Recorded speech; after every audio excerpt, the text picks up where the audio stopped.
Constatons que, aux noces de Cana, le vin fut tout à la fois la base et l'occasion du miracle. Le vin dans la parole de Dieu est un symbole à la fois du sang et de la vie. Deux mots qui sont très souvent synonymes et très souvent interchangeables. Quand nous nous réunissons autour de la table du Seigneur, nous attestons que pour nous, le vin est un symbole du sang. D'autre part, il est notoire que c'est le sang qui renferme la vie et qui en est en quelque sorte le véhicule. Pour les croyants de langue française, la chose ne ressort pas aussi clairement dans nos versions courantes anglaises. Le principe vital de la chair gît dans le sang. Le principe vital de toute créature, c'est son sang. La vie de toute créature, c'est son sang. Lévitique 17, 11, 14.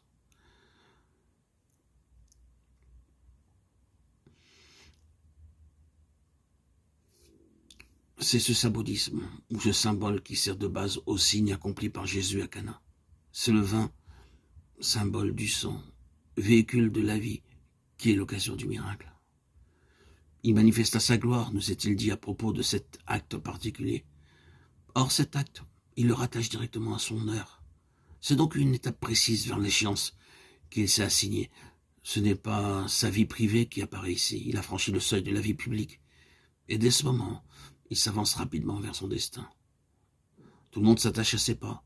Les uns pour obtenir certains avantages qu'on le sait capable d'accorder, les autres pour lui tendre des pièges et travailler à sa perte. De toute façon, à partir de ce moment, il paraît au grand jour et entre, si l'on peut dire, dans le domaine public. Il y a de sa part, dans cette entrée en scène, quelque chose de volontaire, de délibéré. Et sa pensée, à ce moment, est fixée sur cette chose particulière qu'il rattache à son heure. C'est ce pas en avant, voulu et réfléchi, qui amorcera la lutte qui se dénouera 3 ans plus tard. À Cana, en Galilée, il franchit le seuil de la vie publique par un acte qui, pour la première fois, est mis en relation avec son heure. À Gethsémane, pour la dernière fois, il prononcera la même parole, qui sera notre dernier point de repère. L'heure est venue. Voici le Fils de l'homme est livré aux mains des pécheurs. Entre ces deux points extrêmes, il y a des étapes. Elle prépare et annonce, vrai jalon pour le lecteur, l'approche du dénouement. Maintenant, au fait, ce que le maître a dans la pensée, qu'est-ce donc? Pour bien comprendre la chose, nous devons nous pénétrer de cette idée que tout ce que Jésus a fait, il l'a fait de propos délibérés. Il n'a rien fait fortuitement, incidemment ou accidentellement. Il n'y a pas d'intermède dans la vie du maître. Tout se tient et se rattache directement, d'une manière ou d'une autre, au but qu'il s'est proposé, à son intention irrévocable. Invité au mariage, il n'aurait certainement pas accepté de prendre part à une telle festivité pour de simples raisons sentimentales. Les noces de Cana ne sont pas un incident accessoire dans la vie de société à laquelle il pouvait être mêlé. Non, non. Mais en face de cet événement, il se le soumet et le fait servir à son dessein suprême. C'est pour cela que toute cette affaire gravite de par sa volonté autour de cette expression « mon heure ». Il y a une relation positive entre ce commencement des signes, Jean 2, 11, et sa gloire. S'il s'empare ainsi de cette circonstance pour la faire servir à son but et en faire un signe, c'est donc qu'il y a une signification à faire ressortir. Et quelle est-elle? La voici par une magnifique leçon de choses. Le Seigneur Jésus projette sur l'écran de la vie toute l'explication, le but de sa venue, et réaliser une union semblable à celle du mariage, et reposant comme le mariage sur un principe de vie. C'est dans son sang, lisons-nous, entre les lignes, que gît le principe de vie.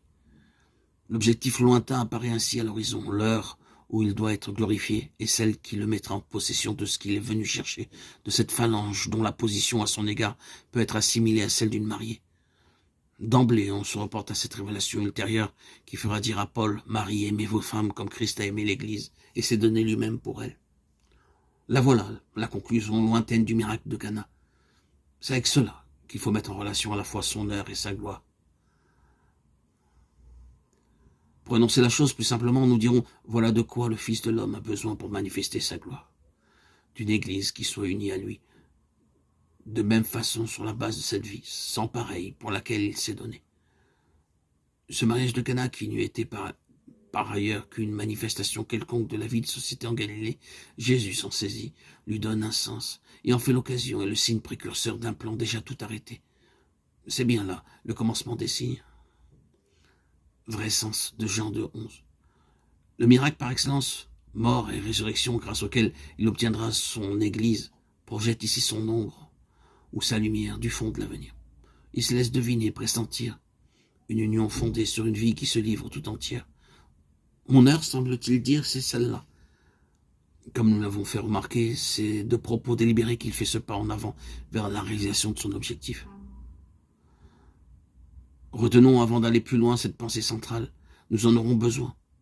La vie dont il est question ici est destinée à appartenir en commun à tous les membres d'un corps, en raison de la relation personnelle qui les unit à Christ. Cette relation est exactement symbolisée par le mariage. Et c'est par la résurrection de Christ que cette union se consomme. Dieu nous a fait renaître par la résurrection de Jésus-Christ, 1 Pierre 1,3. C'est donc bien d'une vie qu'il s'agit, d'une vie triomphante grâce à laquelle l'Église surgit à même le tombeau et devient une démonstration de la victoire de Christ sur la mort.